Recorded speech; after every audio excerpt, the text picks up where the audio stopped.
minutes, and it's like, whoa, and it blows your mind. It's all the shading and stuff. It's really well shaded. Everything looks so rounded. And you're really going to think that it's a game that's a generation ahead of its time. Yeah. It's brilliant.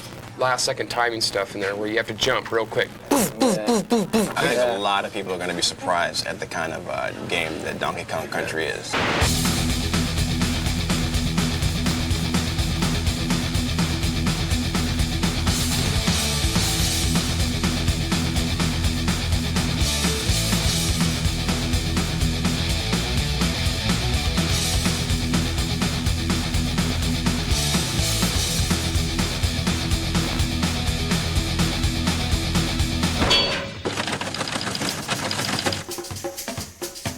Here we are today on our way to Redmond, Washington to take an exclusive insider's look at Nintendo's new revolutionary yet unreleased game, Donkey Kong Country. Where do they get a load of us? Guys, we finally made it. Nintendo of America, the fortress. Let's find out what Donkey Kong Country is all about. Let's go inside. Let's do it. Hey, it's Ken Lobb, development manager. Hey, man, how's it going? Donkey Kong Country, how you doing? Ken, what is the deal with this here? Yeah, we get a lot of letters, and they like to put pretty pictures on the front of the envelope, so we'll, like, stick it on the wall, you know? So, Ken... You want a banana?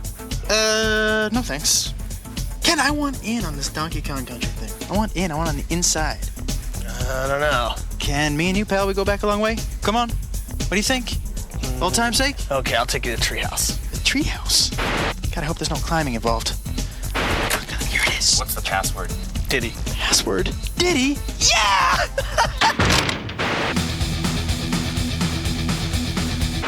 You know, after about 1,000 ditties, we finally get into the treehouse. We're gonna say hello to Tony Harmon. He is the product development manager here at Nintendo.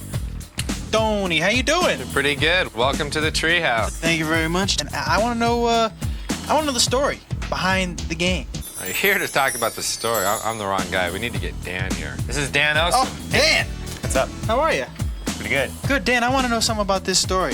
Basically, we had a chance to kind of create a new story for Donkey Kong. We gave him a world to live in, some supporting characters, foremost among those Diddy Kong, the little Kong wannabe monkey guy. Little Kong wannabe? He's a cool little dude who follows Kong around, tries to be just like him.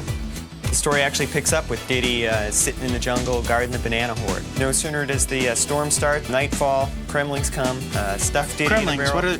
Kremlings are the tribe of evil reptilian beings who inhabit the island, and they're very envious of Kong's banana stockpile. As we all are. Yes, as anyone would be. Yeah. And they stuff Diddy in the barrel, punt it in the bushes, and grab all the bananas and take off with the loot.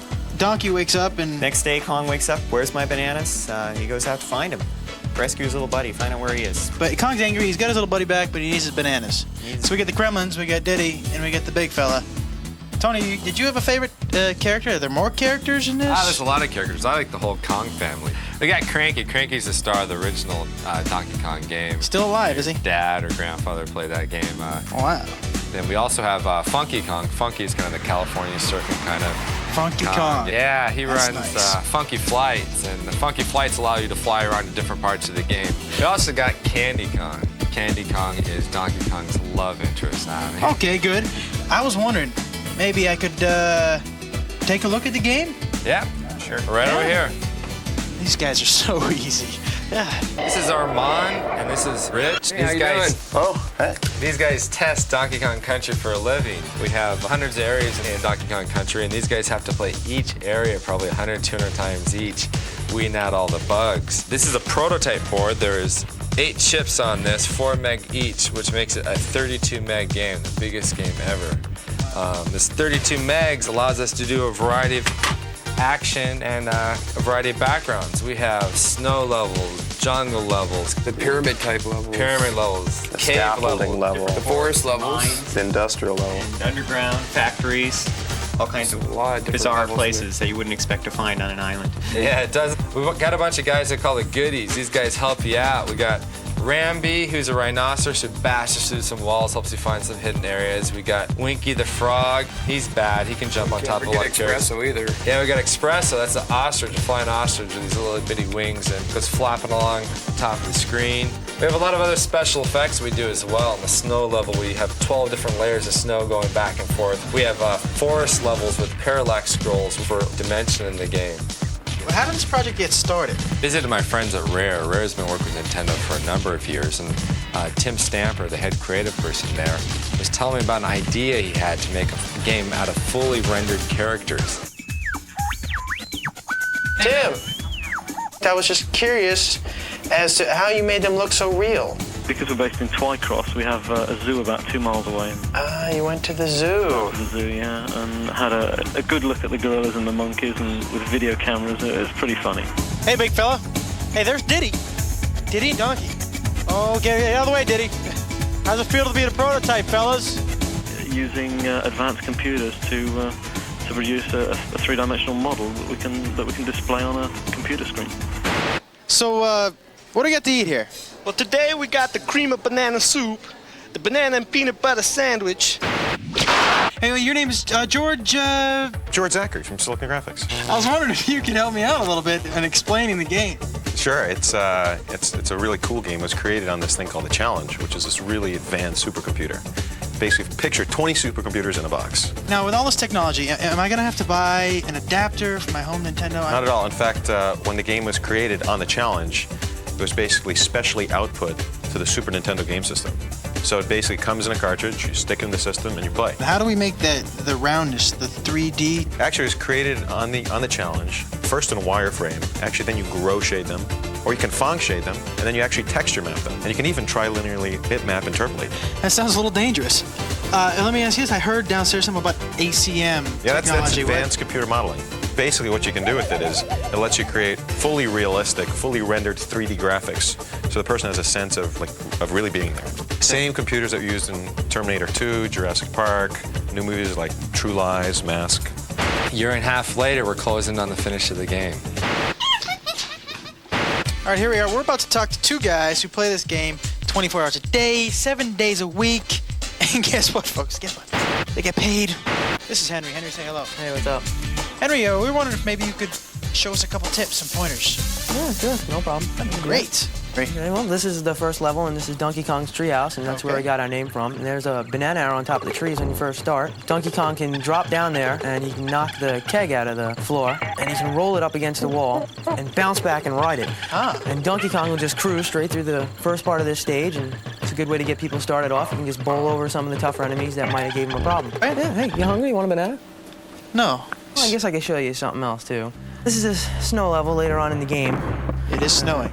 Donkey Kong can now ride thin barrels and shoot out. And this one part here is a series of barrels, and if you can navigate it properly, almost perfect, and not miss anything, you can score a bunch of free men at the end of the level. Bunch of free men, not just one. Yep, a bunch. A blue balloon comes up, and Donkey Kong can grab it. There it Is is. it very hard? It's tough. You got to get it down perfect. And Wow, so there it you is. got a bunch of free men. Let's go talk to Isaac. This is Isaac. Isaac, say hello. Hello. Isaac, I was wondering maybe you could show us a couple more pointers. Possible? Yeah, I can do that. No problem. These guys are great. All right. What do we got? We got more Okay. snow. Yeah, we have more snow here. Okay. What we're gonna do is we're gonna jump on this igloo and use this really slow vulture. It looks peculiar. Peculiar enough to get us into a bonus level. Bonus. And I must say, this is one of over 100 bonus levels. 100 bonus Yeah, levels. and in this bonus level, Not you something have you see in every game. Absolutely. You have to guess which barrel that this golden medallion's gonna wind up in. Like to take a guess? Yeah, the far right. Okay. Oh, you're very good. Very good. Okay, the second tip I'm gonna show you, it involves our little friend Diddy. Diddy. Yeah, Diddy's the cool guy. You walk over to this little thing here, you jump on top of it, and you're gonna grab that rope, let the rope take you over, jump right on top of that little stump in the ground, pick up the TNT, walk over to this oil can, blow it up, and fall right into another bonus level. Now, what you want to do in this bonus level is jump out of this canister here, out of this little can, and grab the balloon. So we have some pointers now. Good thing you came with us, because you learned some things today that, boy, you're not going to learn just anywhere else. You thought it was going to be a waste of your time, didn't you? Fried green bananas, bananas au gratin. Video game music should draw you into the game. In Donkey Kong Country, we had graphics that were way beyond anything else that's ever been done. We were also hoping to get some music better than anything that's ever been done. This music, for example, is very upbeat, fits with the jungle. It's an early level. The level's not very hard. The music is kind of nice. Okay, now here we have the music that goes with the water level. Now in this level, you've just finished a really, really hard level in the game. We use this music and this fairly easy level as kind of a reward. because the music is so good, we're putting this music on a CD. You know, something that's big in Japan for many, many years is game music on CD. Hasn't been a big hit in America because maybe the music hasn't been quite up to what you hear on the radio is every daytime. You're kind of losing it, dude. We got massive Smurfs attacking him on the scaffold level. What are the big blue buff? Well, the reason why I like them is because, for one, they're big, they're blue, and they're buff. Well, and then when you hit them, they kind of bounce off. The morphing rocks. The Those morphing guys are rocks, so cool, man. You touch these barrels and the lights turn on and off. And these rock guys are just kind of rolled up. And you hit this light, they unroll and they start walking towards you. It's so cool.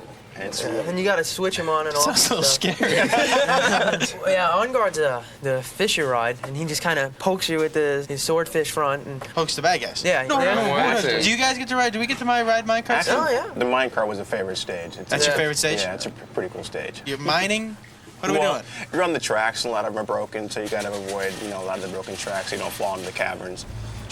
When we put this out, what do you think? What do you think your friends are gonna think about this game? Well, I don't think really you have to tell them all that much. Once they see the pictures, it's just gonna be like, you have to have it, you know it, get it. It's one of those games you don't get bored with. You know, I've played it probably 100 times, over 100 times now, and I'm still getting better. I'm still getting better in stages. There's certain stages I can improve on and keep getting better. Tell you what, you better reserve this game before November 21st, because that's when it comes out in the stores. I already got mine.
Let's see what's in here.